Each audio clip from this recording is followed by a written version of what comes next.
Hi everybody, welcome back to the Building and Scale channel. I wanted to do a video update on where I am with the AMT White Freightliner cab over that I've been working on since October. I got quite a bit done here this month. What you're looking at is obviously the chassis. I just have the engine kind of loosely fitted in here, just doing some test fitting.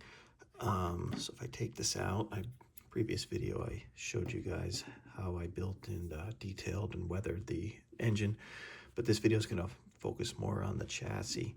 So here's the chassis. It's been weathered a bit. Back here in the leaf springs, kind of was able to bring out some of that detail, some of those recesses with this Tamiya panel line accent color. This is the black. This is great for bringing out detail in suspension and things like that. Here's the top. We got some air tanks here where I also applied this to bring out some of the detail. And then you've got the rear drive axles with the differentials and that have also been weathered. Flipping it around to the other side, more of the same. And in the front suspension and steering axle came together really well. So I painted it with this Rust-Oleum Painter's Touch Ultra Cover, and this is apple red, and this is just automotive paint really.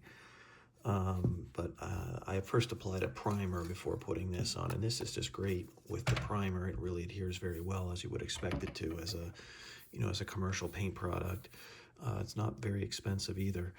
And then once the paint was applied, I let it cure. I did the detailing and some of the weathering that I showed you. But then just recently, to tone that down, since this is going to be a working truck and not a show truck, I hit it with this Tamiya XF86, which is flat clear, and that really toned it down, especially kind of in the working areas, like in the front suspension, the steering axle, and where the engine's going to rest, and then obviously in the back where you've got the two drive axles, and then the differentials here with the drive shaft. I wanted that to tone down and made it look a little bit grungy. Just from basically road spray that's collected on the chassis. And I thought that looks really good. It really toned it down. So that was the XF86 Clear from Tamiya. Was able to apply that. And then if we set that aside, I've got the cab primed.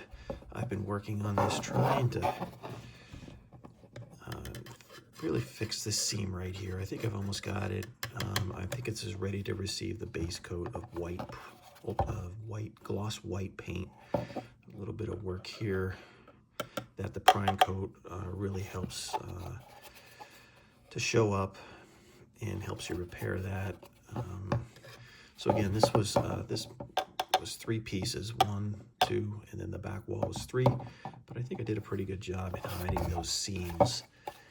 Just a little bit of work left right here where the seam is, and then I had a blowout here when I put the interior tub in. It split this, but this is actually, these look like they're gaps, but they're actually filled with super glue, clear super glue. So I think when I hit it with the white gloss base coat, several coats, this should disappear. That's my hope. So this is ready to receive the base coat. And then here's the interior tub. I've been working on the interior for the cab. Got the dashboard painted, and some of the buttons and knobs and dials were basically just detailed with just using felt tip pens. This is a Sharpie, and I just use that for some of the knobs. Works well, pretty easy to do. Happy with the seats. They came out well. I've got the rear curtain that divides the front driving portion of the cab from the sleeper. Didn't really detail or care about the sleeper bed because you're not going to see it once this interior tub is pushed up into the cab, so I wasn't worried about that. I did a little bit of detailing of the leather, and what really helped this makes some of that detail pop a little bit in those leather patterns was the Tamiya panel line accent color, but this one is brown. So I was able to use this on the seats and this interior console area, as well as the curtain. Doesn't show up very well in the video, but it does pop a little bit better when you're looking at it live. The dashboard is not yet glued down. That is loose. Just so I can still fit some things in there. I got to fit the steering wheel in there. You can see the throttle pedal down there. You're really not going to see any of this stuff though once it's pushed up into the cab because these doors do not operate. So that's all set. So what am I doing now? Working on the wheels. Assembling these wheels is not very easy. This is the front wheel hub. Got a little bit of super glue here that's I'm not very happy about. These are going to get a new coat of chrome. This is the rear drive axle wheels. This is just one piece.